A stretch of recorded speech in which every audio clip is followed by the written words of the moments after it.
How to fix Instagram mention problem. Hello guys, welcome back to this new video. I'm gonna show you how to fix the mention on your Instagram. So all what you want to do guys is simple. Open the settings on your phone, go to the apps manager like this, open the apps again from here. Now click on the Instagram.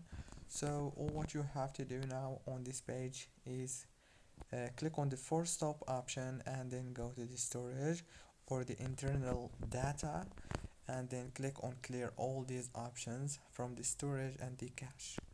Go back and click on the power usage details. Make sure that you have the same settings, especially in the power consumption alert. Make sure that it's enabled.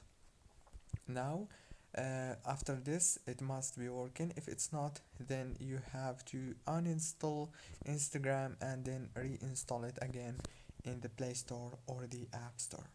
And you can also try to update it if you don't have the latest version. Don't forget to like, subscribe, and thank you for watching this tutorial.